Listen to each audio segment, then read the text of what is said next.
Alrighty, Chef Buck here, and today we're going to cook up canned mackerel. Mackerel, it's not just for cats anymore. It's not an attractive looking ingredient, but you can transform it, into something healthy and delicious. And today we're going to make a meatball dish, kind of like an Italian meatball, but instead of ground beef, boom, we're using mackerel.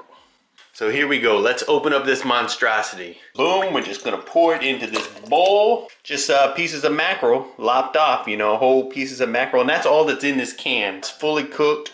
We could eat it just like this here. Leave the skin, we're gonna leave the bones, we're gonna leave everything in here. We're not gonna fool with it at all. See the little spine that's in here? All these bones are soft and they're edible. I went ahead and I got some of the liquid drained out of there, but I left some too because we want these meatballs to be very moist. And the first thing we're going to do is we're just going to go ahead and crush it by hand, and pulverize this meat and some of these bones. Look at that. Oh my God. Boy, my salivary glands are just going. Alrighty, I got a little salt and pepper that I've ground up here. I'm going to go ahead and throw a little bit of that in there. Boom. I've got some smoked chili pepper here, a little hot pepper, because I like a little bit of heat. So I'm going to put this here, and I'm also going to add this stuff to the marinara sauce as well. You don't have to add heat if you don't want, but a little bit of spice is great with these meatballs. Fresh minced garlic and green pepper and onion. I'm adding these things as well to the marinara sauce, but putting some of these fresh ingredients in with the meatballs will help to keep them moist. A little bit of Romano cheese, freshly grated. Use this or Parmesan cheese. But cheese is also going to help hold the meatballs together.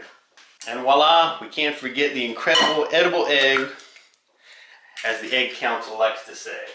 Get all these ingredients suffused together, mashed together, and well incorporated. This ain't going to be your grandma's meatballs. Now I'm just going to take them, and make them into small balls.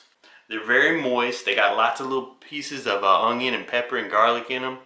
And we're going to get plenty out of this one can.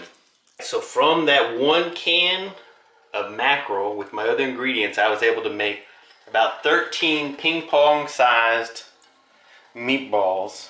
And now I'm going to heat up my skillet on medium high heat and throw in enough oil to brown these meatballs. So once my oil gets nice and hot, I'm going to go ahead and throw my meatballs in here, and we're just going to brown them. Get a nice little bit of color on the outside. That's going to help to hold them together.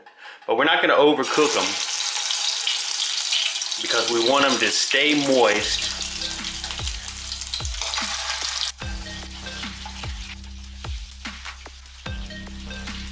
We're going to let our meatballs brown on the outside a little bit. We're going to give them a turn. If they want to fall apart a little bit, that's okay. It's not going to be the end of the world. But you want to brown them on all sides as much as you can, because browning them is going to help them hold their shape. I haven't been doing this for very long, probably about 5 or 7 minutes, just turning them around gently, gingerly turning them. Don't be particular about the roundness of your balls. But once we get them browned up, we're going to go ahead and take them out of the pan and set them aside. Little bits of the mackerel in here, and the oil and all that mackerel flavor, but go ahead and leave that going in your pan. And we're going to throw in a little bit of onion, or a lot of onion. This is yellow pepper. You could use a red pepper if you like.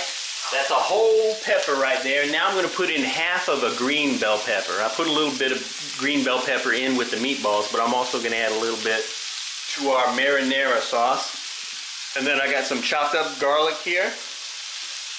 Let's get this all mixed up and let this saute up for a little bit. Alrighty, so I've had my peppers and onion and garlic sauteing away here for about 4 or 5 minutes. They're starting to soften up. Got a little bit of salt and pepper. I got the rest of my hot pepper. Alright, I'm going to throw me in 1 can of crushed tomatoes, and I'm going to throw a can of tomato sauce in here as well. But I'm going to go ahead and let this tomato, onions, and pepper and stuff simmer away for quite a little while. I'm going to throw some Italian seasonings in here. I got like a tablespoon. Stir that around in here. Get it all mixed up. Boy, it smells like an Italian restaurant now. Alrighty, so we're gonna let our sauce simmer away. Then we're gonna turn to our meatballs. They're kind of queued up, waiting on the side, so they can jump into the tomatoey goodness.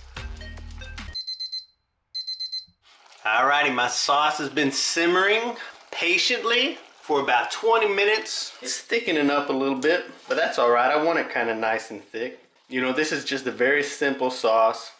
You know, at this point, I'm gonna throw in a little bit of fresh chopped parsley, because it's gonna add a nice flavor and it's gonna add a nice color too. Man, this whole kitchen smells delicioso. Now I'm gonna go ahead and throw these in here now. Boom. And you don't want to cook these with the sauce, because you don't want them to break apart. Because you know you're stirring your sauce, you're getting it all cooked down. But these meatballs are nice and soft and moist. You know, so they're not the most well-constructed meatballs. You know, they're not going to take a ton of abuse. Alrighty, so we're stirring them around. You know, getting your meatballs mixed in here with your red sauce, with your red gravy. I'm just serving it over rice. You know, serve it over noodles if you like. You know, go ahead and give it a try. Super simple to make. You know, a great way to use canned mackerel. Is it the prettiest meatball dish in the world? No. If you want to print the recipe, go to myfoodchannel.com. Thanks for watching. Appreciate it. And we will see you in the future.